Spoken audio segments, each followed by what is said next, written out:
Asset लॉकशीट का एक और बहुत इंपॉर्टेंट पार्ट है, वो है प्रोडक्टिविटी को लॉक करना। तो इस ट्यूटोरियल वीडियो में हम समझने वाले हैं कि प्रोडक्टिविटी की एंट्री लॉकशीट में किस तरह की जाती है। ठीक है, तो मेरे को जिस भी एसेट की प्रोडक्टिविटी की लॉकशीट एंटर करनी है, प्रोडक्टिविटी एंटर करनी है, मुझे पहले उस एसेट के लॉकशीट पे एंटर नेविगेट होना पड़ेगा, या फिर मुझे एसेट में डेली लॉकशीट पे जाके मैं प्रोडक्टिविटी की एंट्री कर सकता हूँ। ठीक है, मेरे एक पाइलिंग रिग का मैंने एग्जांपल लिया। पाइलिंग रिग मेरी इक्विपमेंट है, मैंने उसको पिक किया और लॉकशीट पिक किया, गो पे क्लिक किया। अब मैं उसके लॉकशीट पे आ गया और अब यहाँ पे जो ये कॉलम नंबर 3 है काउंट लॉग के बाद में, इसमें प्रोडक्टिविटी की एंट्री हम कर सकते हैं इस कॉलम को यूज करके। तो मैंने इस प्रोडक्टिविटी पे, लेट्स से मुझको 7th के लिए प्रोडक्टिविटी लॉक करनी है, तो 7th में ऑलरेडी रीडिंग डली हुई है और ये प्लस का सिंबल अपीयर हो रहा है, तो मैं यहाँ पे इस बॉक्स पे क्लिक करूंगा और मुझे प्रोडक्टिविटी के लिए एक पॉपअप आएगा। ठीक है, तो पॉपअप में कई ऑप्शंस हैं, अब हम समझते हैं क्या क्या ऑप्शंस हैं। सबसे पहले तो मुझे ऊपर डेट नजर आ रही है, किस डेट की और किस शिफ्ट के लिए मैं एंट्री कर रहा हूँ। एसेट का नाम नजर आ रहा है और एसेट का टाइप नजर आ रहा है। अब सबसे पहले ऑप्शन है एक्टिविटी नेम। ठीक है, तो एक्टिविटी नेम क्या है कि जो भी एक इक्विपमेंट काम कर सकता है, वो हमने वहां पे पूरा उसको लिस्ट डाउन किया हुआ है। तो पाइलिंग जो है, जो पाइलिंग रिग है, वो क्या करेगी, पाइलिंग करेगी। तो मैंने यहाँ पे पाइलिंग हम चूज कर सकते हैं। अगर कोई ऐसा काम है, एक्टिविटी है, जो कि इस लिस्ट में अपीयर नहीं हो रही और आप उसको करना चाहते हैं, तो आप यहाँ पे ऐड न्यू पे क्लिक करके आप उसका नाम यहाँ पे डाल सकते हैं। कोई ऐसी एक्टिविटी जो हमारी लिस्ट में अवेलेबल नहीं है, तो आप उसको यहाँ पे अपने कस्टम खुद क्रिएट कर सकते हैं। ठीक है, बट हमारे लिए हमें क्या करना है, पाइलिंग। तो जैसे मैंने पाइलिंग चूज किया, यहाँ पे पाइलिंग आ गया, मैं पाइलिंग को सिलेक्ट कर लूंगा। नेट प्रोडक्टिविटी, अब मेरी मशीन ने कितना पाइलिंग किया, वो मैं नेट प्रोडक्टिविटी में एंटर करूंगा। ठीक है, नेट से पूरी शिफ्ट के अंदर मशीन ने 18 मीटर्स पाइलिंग किया, तो मैं यहाँ पे 18 लिखूंगा और प्रोडक्टिविटी यूनिट्स में मैं मीटर्स को सिलेक्ट करूंगा। ठीक है, अगर मान लीजिए आपने कुछ ऐसा एक्टिविटी चूज किया जिसका यहाँ पे प्रोडक्टिविटी यूनिट्स नहीं है, तो आप यहाँ पे ऐड न्यू पे क्लिक करके आप खुद अपने प्रोडक्टिविटी यूनिट्स भी क्रिएट कर सकते हैं। ठीक है, बट हमारे लिए भी अवेलेबल है, तो हमने यहाँ पे मीटर्स पिक किया। ठीक है, देन मटेरियल नेम। अब मटेरियल नेम पाइलिंग के लिए इंपॉर्टेंट नहीं है, बट अगर मान लीजिए आप आरएमसी यूज कर रहे हैं या ट्रांजिट मिक्सर है, तो वहां पे आप लिखना चाहेंगे कि उसने क्या मटेरियल मूव किया।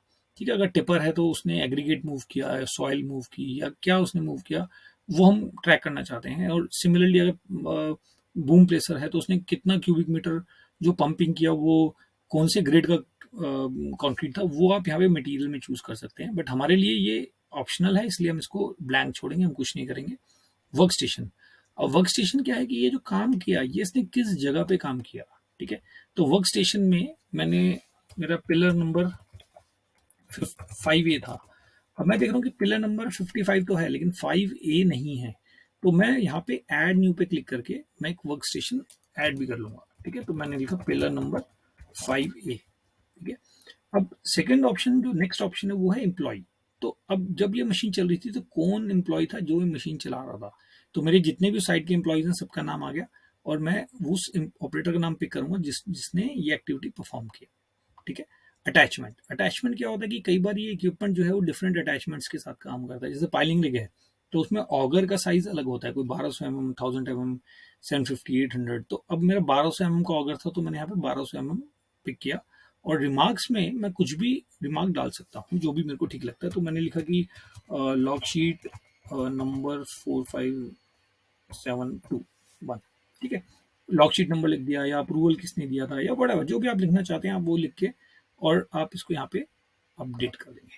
ठीक है, और अपडेट करने से क्या होगा, सिस्टम इस पूरे को वैलिडेट करेगा, यहाँ पे दिखाएगा 18 मीटर्स।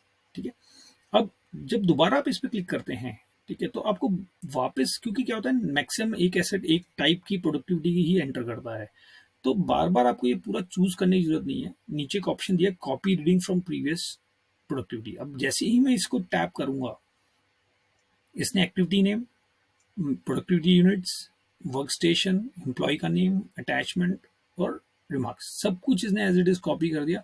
अब आपको यहाँ पे सिर्फ और सिर्फ यहाँ पे एंटर करना है 15 मीटर्स।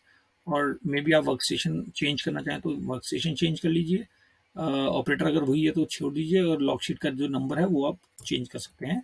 और चेंज करने के बाद में आप इसको अपडेट कर दें, तो आप देखेंगे कि मैंने विद इन हार्डली, मेरे को फ्यू सेकंड्स के अंदर, मैंने जैसे ही मैंने रीडिंग किया, सारा कुछ ऑटोमेटिकली आ गया। मेरे को दोबारा दोबारा बार बार वो ड्रॉप डाउन पिक नहीं करना पड़ेगा, और मैंने यहाँ पे अपडेट किया, और अपडेट करते ही जो है सिस्टम में वो जो मेरा प्रोडक्टिविटी है वो अपडेट होगी।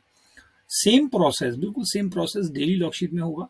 सिर्फ डेली लॉगशीट का फ़र्क क्या रहेगा कि यहाँ पे हम सभी एसेट का एक साथ एंट्री कर सकते हैं। तो जो डीपीआर आता है हमारा डेली प्रोग्रेस रिपोर्ट, अगर आपको साइट से आता है जिसमें हर एक एसेट का आज का रीडिंग आ रहा है या लॉगशीट आ रही है, तो आप इस वाले स्क्रीन को यूज़ करके सभी एसेट्स का एक साथ में एंट्री कर सकते हैं। तो अगर मैंने अभी जैसे एंटर किया था सेवन्थ का, अगर मैं सेवन्थ में आता हूँ तो यहाँ पे वो मेरे को दोनों दिखा रहा है। अगर मैं ये रीडिंग पे क्लिक करूँगा तो ऑटोमेटिकली वो मेरे को जो भी मैंने पाइलिंग किया था दोनों पाइलिंग का जो है यहाँ पे प्रोडक्टिविटी में दिखा रहा है। ठीक है, मैं चाहूँ तो उसको एडिट भी कर सकता हूँ और डिलीट भी कर सकता हूँ।